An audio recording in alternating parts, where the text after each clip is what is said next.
अरब की तपती रेत, ताइफ और मक्का की घाटियों में पसरा सन्नाटा, और एक ऐसा बादशाह जिसने अपने अहंकार में आकर सोचा कि वह उस घर को मिटा देगा जिसकी हिफाजत खुद अल्लाह करता है। ये है कहानी अब्राहा और काबा पर हमले की। अब्राहा काबा से इतनी नफरत क्यों करता था कि वह 60,000 की फौज लेकर काबा पर हमला करने निकला। अब्राहा किसी बादशाह का बेटा नहीं था, वह तो रोमन साम्राज्य के एक छोटे से शहर के व्यापारी का गुलाम था।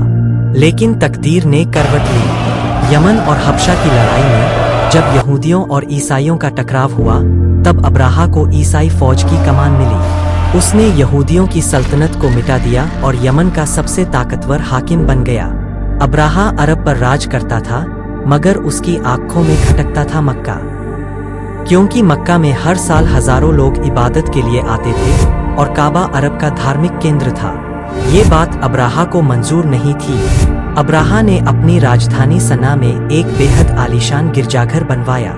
नाम रखा अल क्लिसा। हीरे जवाहरात से सजा, दुनिया की सबसे खूबसूरत इमारतों में से एक। अब्राहा चाहता था कि लोग अब मक्का की बजाय यहाँ आएं, लेकिन अरबियों ने उसकी परवाह तक न की, बल्कि एक कबीले के आदमी ने उस गिरजाघर को अपवित्र कर दिया। अब्राहा का गुस्सा आसमान छू गया। उसके दिल में एक ही इरादा रह गया, काबा को मिटा दो। अब्राहा ने 60,000 सिपाहियों की फौज तैयार की। लूट मार और कबीलों को मिलाकर ये फौज 1 लाख तक पहुंच गई। उसकी फौज में हाथी भी शामिल थे। उनमें सबसे बड़ा हाथी था महमूद। सना से मक्का तक का 900 किलोमीटर का सफर, रेगिस्तान की तपिश, पहाड़ों की ऊंचाई और बीच बीच में कबीलों के साथ लड़ाई। अब्राहा सबको रौंदता हुआ आगे बढ़ता गया। जब वह ताइफ पहुंचा तो बनु स्कीफ कबीले ने उसका मुकाबला नहीं किया, बल्कि उसकी मदद की और उसे एक आदमी दिया, अबू रगाल, जिसने मक्का का रास्ता दिखाया। आज भी अरब में अबू रगाल का नाम गद्दारी के प्रतीक के तौर पर लिया जाता है। अब्राहा ने मक्का के करीब पहुंचकर कुरैश के ऊंट और मवेशी लूट लिए। कुरैश के सरदार अब्दुल मुत्तलिब उसके पास पहुंचे। अब्राहा ने कहा, मैं मक्का वालों से जंग नहीं चाहता, मैं तो बस काबा को गिराने आया हूँ। अब्दुल मुत्तलिब ने जवाब दिया, मेरे ऊंट वापस कर दो। अब्राहा हंस पड़ा। मैं समझता था तुम काबा के लिए खड़े होगे, लेकिन तुम्हें तो अपने ऊँटों की फिक्र है। अब्दुल मुत्तलिब ने गंभीरता से कहा, मैं ऊँटों का मालिक हूँ, इसलिए उनकी फिक्र करता हूँ। काबा का मालिक अल्लाह है, वही इसकी हिफाजत करेगा। सुबह हुई। अब्राहा ने फौज को काबा पर हमला करने का हुक्म दिया, लेकिन उसका सबसे बड़ा हाथी महमूद बैठ गया। कितनी भी कोशिश की गई, वह मक्का की ओर एक कदम भी न बढ़ा। तभी आसमान से परिंदे उतरे, जिन्हें कुरान में अबाबील कहा गया है।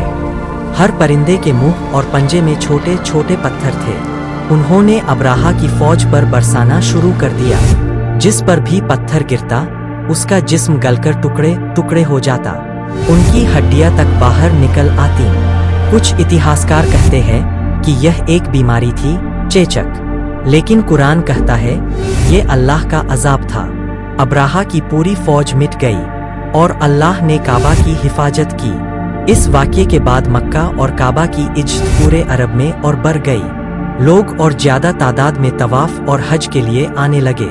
इसी साल ईरान के बड़े मंदिर में वह आग जो सदियों से जल रही थी बुझ गई और मक्का में एक बच्चा पैदा हुआ जिसका नाम था मोहम्मद, जिसने आने वाले वक्त में पूरी दुनिया का नक्शा बदल दिया। एक बादशाह जिसने सोचा था कि वह काबा को मिटा देगा, लेकिन वह खुद मिट गया। और एक घर जिसकी हिफाजत अल्लाह ने अपने वादे के मुताबिक की, क्योंकि ये घर इंसानों का नहीं बल्कि अल्लाह का घर है।